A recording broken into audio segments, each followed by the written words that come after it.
LJ got a call that the girl that he didn't get pregnant is in the hospital with complications.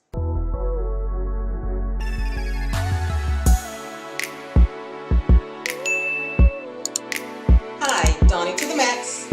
Welcome back to my channel. I don't even know what part this is. They'll be numbered. This is more continuation of my Bollywood story about 3 guys who came back into my life in 2004. This guy, we're going to call him LJ. Now, I remember there's 3 eventful stories about LJ. For the life of me, I can only remember 2. So I'm going to tell this story. So the background on LJ. We dated maybe 2 years after I got out of college. And at that time, I was like, okay, no more thugs. However, I wanted a reformed thug.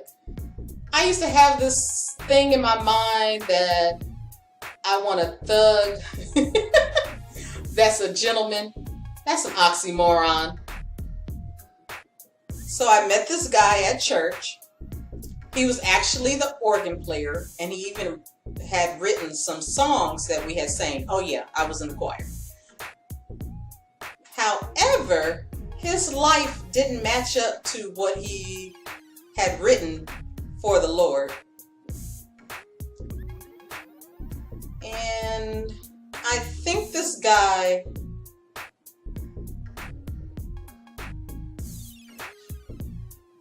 this guy was my last musician. I was like, no more musicians.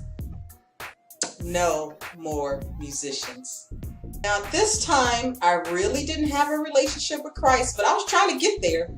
Thank God I have a relationship in Christ now, and I am not trying to find love in a man, especially if they don't respect me. We lived in a small town, and there were rumors going around town that LJ has this other girl pregnant. And when I would ask him about the girl, he was like, oh, it's not true. Or he would say something. I don't know. Somehow he evaded the question. He never really, he would say it wasn't true or something to that extent. But like For It's Rock says, I had my good eye on him. Now this guy would do almost everything for me. He showered me with so much attention. Even to the point there was one time I came home, he had a path of rose petals to a bubble bath and some other stuff.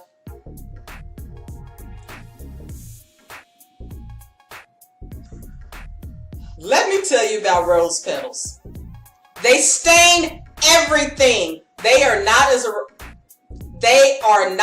as romantic as you think. The after effect erases all the romantical whatever happened previous, because it stained the carpet, it stained other stuff. It was just stains everywhere. I don't care. We all know movies are fake. Don't believe them roses, paths, stuff, because you'll be cleaning up forever. As I stated, LJ gave me a lot of attention. Even to the point sometimes he's like, well, I'm not going to work today. I think I'll just stay here and look at you. And I'm like, no, we can't live off of you just looking at me. I'm gonna need you to go to work. So there was one holiday, we went to LA to hang out with my friends. And on the way back, LJ was speeding. It just so happens during that era, cops were much nicer, because when we got pulled over and the cop ran LJ's license, the cop came back to me and was like, why do you have a felon driving your car? And I was like, because I'm tired. And the cop was basically saying, well, you're going to have to drive the rest of the way.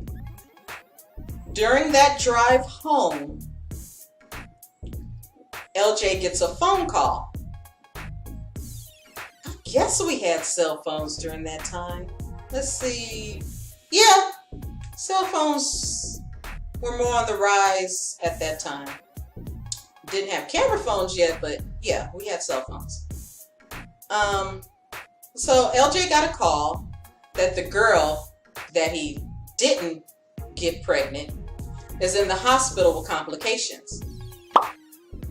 So I'm like, you need to go see what's going on with old girl.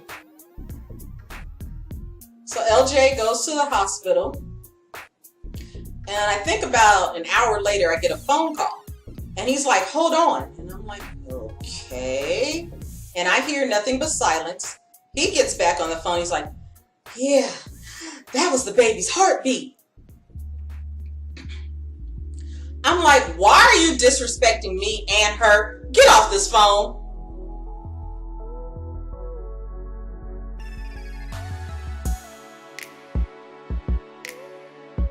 Thanks for watching. Be sure to subscribe, click the notification bell, and check to receive all notifications.